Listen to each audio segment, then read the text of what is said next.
We will not fix Southwest St. Andrew until we fix the problem in the Haile Selassie, in a Whitfield Town, and not DuPont Primary.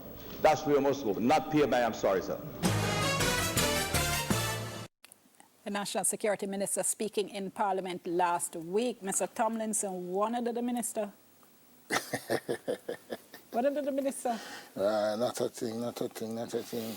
We more like to work with the minister.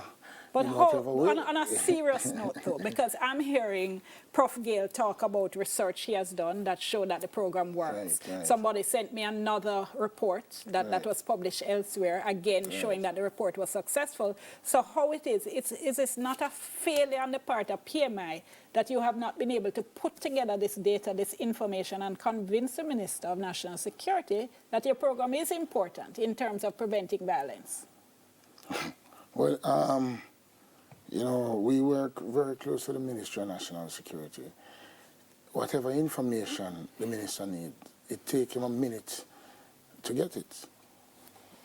Because there are people in the ministry that liaison with us on a daily basis whenever they need to.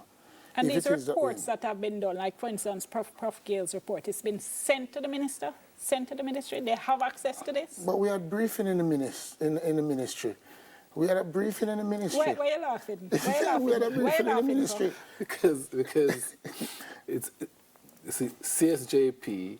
Citizen Security and Justice Program. Right. So CSJP works with PMI to create the VIP, the Violence Interruption Program. CSJP comes under the Ministry of National Security. That's why I'm smiling. You're saying all the information should be available to the minister. Yes, but you and are I think there's a monthly to quarterly report. Yeah. So when you heard that in Parliament, what was your reaction? I'm still sad. Sad? What are the implications? Because just before the break, Professor Gale was speaking about concerns, and that was before we heard the minister, in terms of sustainability for the program. And the minister sounds like, he said, look, all your interrupters are going to be moved. That done. Yeah, but what are the implications? There are talks of a 3-month extension. Let me begin there, because any window for conversation and good sense, you have to applaud it. For the workers themselves, it is very trying times because they're feeling upset about being labeled as criminals, 1. 2, yeah, it is what they do for a living. And people make plans and have stuff to do, and to hear without prior notice or any reasoning, any notice, you know, have a conversation and say, this is where we're heading. We need to change, because government can change policy. Yeah. That's no just problem. before I got to Prof, wasn't the project winding down, though, in terms of external funding? CSJP, yes. Right. CSJP, yes, was winding down. Yes, okay, so what would that have meant for you guys? The end of the program, essentially.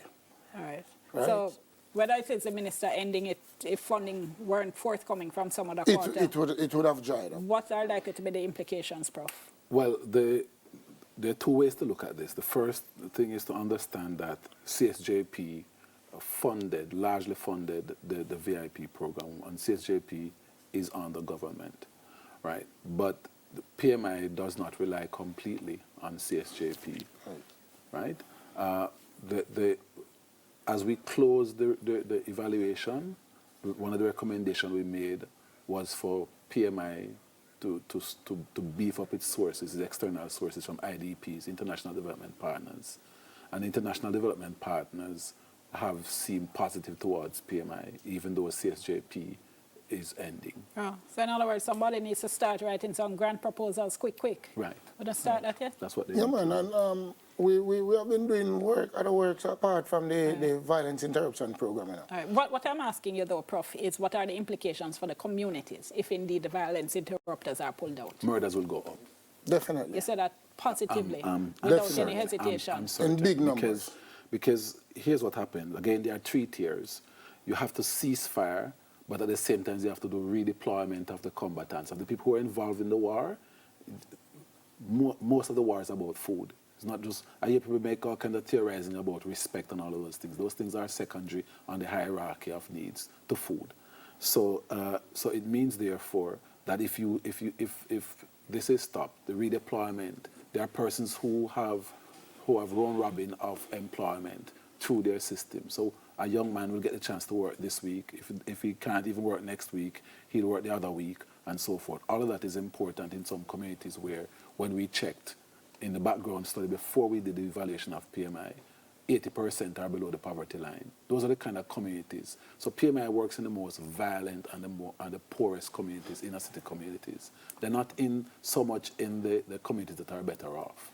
So if you pull them from these communities, the repercussions, I am not happy to report. Yep.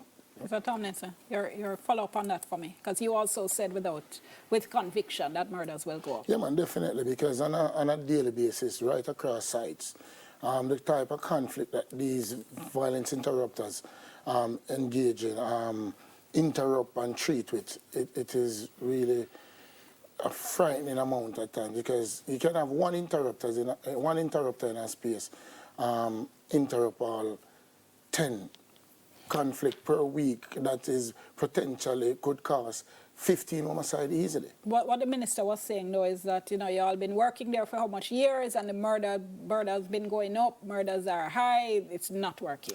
All right, let me say this. Social intervention takes a while. It can't happen overnight. It will not happen overnight, because you're talking about changing culture and all of that, right? The program was not fully funded as well. That is another part of the story. Mm-hmm. The program was not fully funded because there was, people talk about paying gunmen and stuff like that. The VIs were barely, but stipend at the time is a bare bone program. So it's just street cred.